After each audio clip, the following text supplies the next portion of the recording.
So you're an apostate now.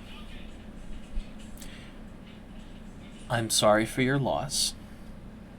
It can't be easy, losing your entire worldview over the course of some, research or moments or realizations. I get that. You might be feeling sad or angry or or frustrated or vindictive because of the lies you were told. That's all valid feelings.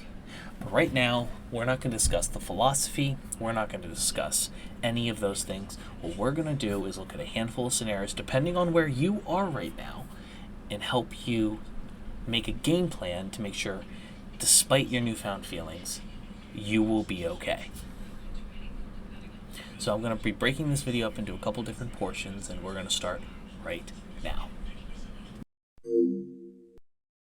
We're going to start with probably the most extreme type of case where, because the person who is in a situation like this probably needs the most help right now in terms of what they're trying to do. The person that should be watching this and the person that this is intended to help is probably doesn't have a lot of experience with the world in terms of other influences. You basically grew up eating, breathing, and thinking Jesus or Muhammad or whatever faith it is, and you never were, anything else was never ever considered an option. You work around people of your faith, you live around people of your faith, your safety net is completely based on your faith, all your social connections are based around your faith. Those are all, you're struggling. There's plenty of resources online for people like you who have for communities and therapy and stuff like that, so you can kind of work through it. That's not what this is for. What I'm here to say is, what are you going to do to make sure you're economically okay here? Well, first thing to note is despite your newfound revelations, if you are in a situation where you are around people who are so demonstrably, attached to their faith that they demonize or ostracize people, or they at least don't treat people who aren't of faith very, very differently, I would highly recommend not telling anybody. I would also probably recommend, at this point, outright lying for the time being. Just until you are able to, move somewhere else, so you are able to find a different job, things of that nature. Now, if you are in a profession, if you are in something like Scientology or another type of cult where it's unbelievably difficult for you to leave, they'll physically stop you and probably hurt you if you try to leave, there's nothing I can say to help you here. This is mainly for people who are maybe more like Jehovah's Witnesses or living in heavily Christian communities, where if you leave under any pretense, they're not going to have somebody follow you like you would in Scientology. But the fact of the matter is you have to start the process of first finding a place of employment or a source of income that is detached from your community. It's detached from the faiths in that community. This is key because if you're outed, as a non-believer, that they could find any reason to fire you, because living in America or living in most places in the world, if employers are able to drum up good enough reasons to fire somebody all the time, they just need a reason not to like you. Second, once you have accumulated some level of savings, this could take a few months, this could take a year, this could take multiple years, you then have to move somewhere new. Preferably somewhere that has some, if not secularism, but certainly just a type of diversity of people, having multiple different types of Christians or multiple different types of Muslims or other disparate faiths in one area is certainly helpful, because while, people of faith will never treat somebody who is without faith well, they'll certainly, if there are other people around you, then they're not gonna, be as rude or crude about it. They're more likely, if they grew up in an area where there's multiple people of multiple different beliefs, they're more likely to respect beliefs with less contempt on a baseline level. Third, you don't post about it on any opinions about it on social media at all. You need to be radio silent. If you've already done it, scrub it. Go download Facebook Seppuku on Chrome browser and delete your Instagram, Twitter, all of that. Even if it's a private one that only a handful of people see, you have to get rid of it, because at the end of the day, if somebody in the community gets a hold of that and leaks it, you could be in big trouble. Now, here's the thing. This is very well could not happen. You very well could it could just be very tense and kind of rough and don't feel super safe, but this is worst case scenario. And because a lot of people of faith are very almost militaristic in their desire to make sure everybody is conforming, it might be good for you to make sure that your social media is radio silent, and in fact maybe even posting Christian-based stuff just to make people think everything is a-okay. So, you live in a relatively diverse, ideologically secular area, or if not secular, then certainly you have 2, maybe 3 prevailing narratives going on, but because there's representation of like multiple different ideas, the extremism is on the down low.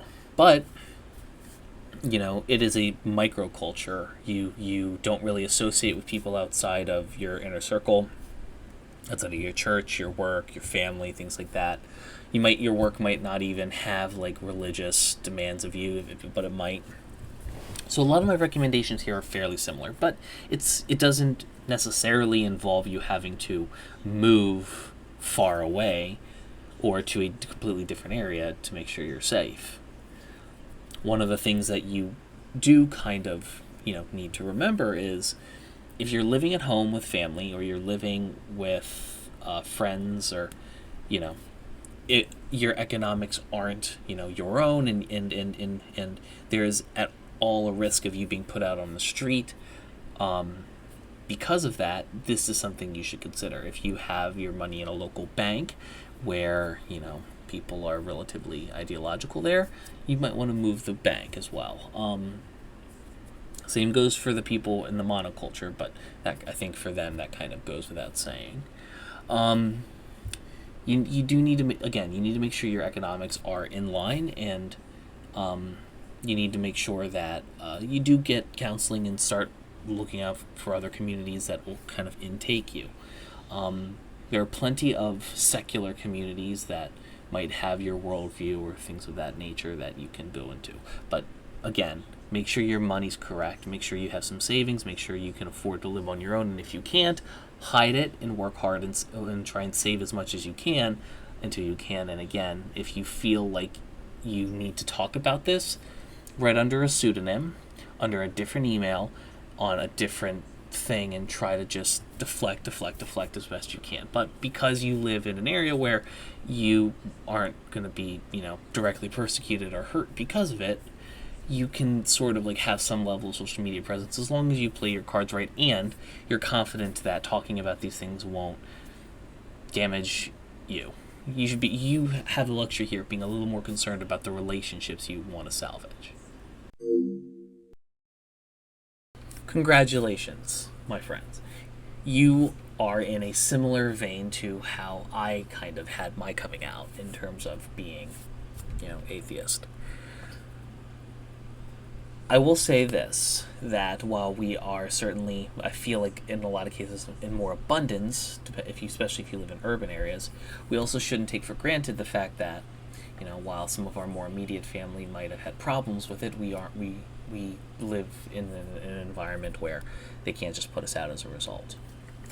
And what do I mean by that? I mean people who, the only thing they really have to risk by coming out as a non-believer is interpersonal relationships with family and friends.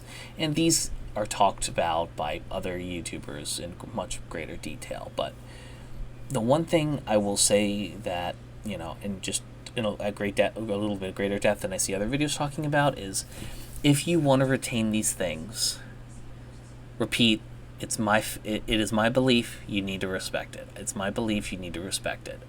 Yes, while personally I think a lot of religions are absurd and wrong, that doesn't necessarily mean that telling that to the person that believes them is going to win them any favors to your side. What you want is a relationship. And as long as you kind of treat it like a non-issue, they will with time. Because if they keep trying to bring it up and you're just like, dude, like, we're just playing Smash Bros, like, we're just playing video games, why are we talking about this? It's a non-issue. It's my beliefs. Why do you have such a strong opinion about it? And just like kind of pointing that out over time, eventually that person will either be like, you know what, I value my friendship with this person more than and I'll just pray on it and keep it to myself, and they'll just let it go, or they'll keep it up, and you'll realize, okay, maybe this person, their friendship and their this family member, their love is not unconditional.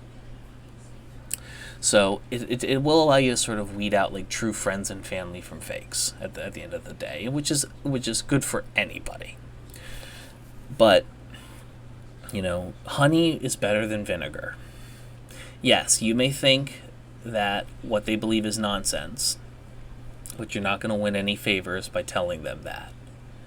And all you can do is politely ask, I'm unbelievably confident in my belief, as confident as you are in yours. I don't want to have this conversation anymore, and I find it insulting that you want to keep trying to make me change my beliefs. I don't, or you can say it more succinctly, I don't appreciate you continuously trying to change what I believe. It's that simple.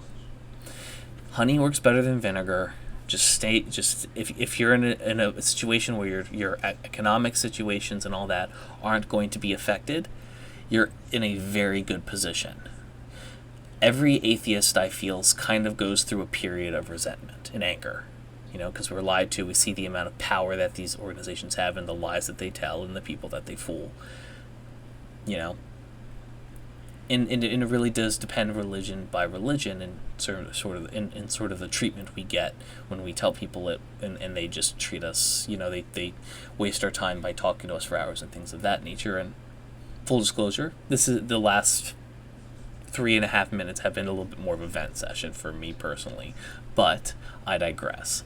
The point is still clear.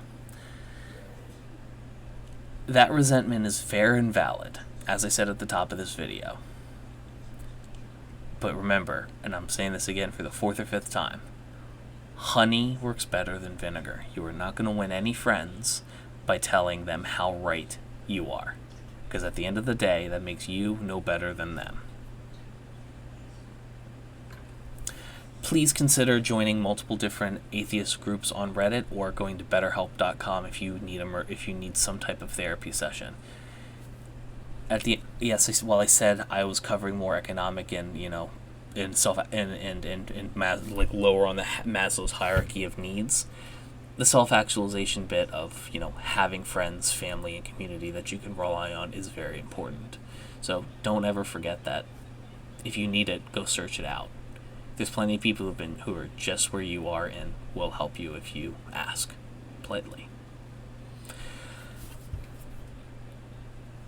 Godspeed, as I say unironically, and I wish you the best.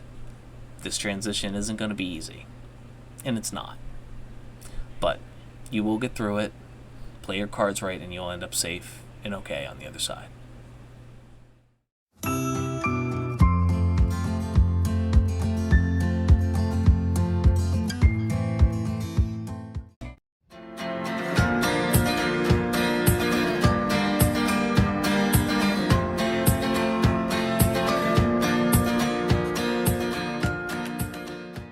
Poggers.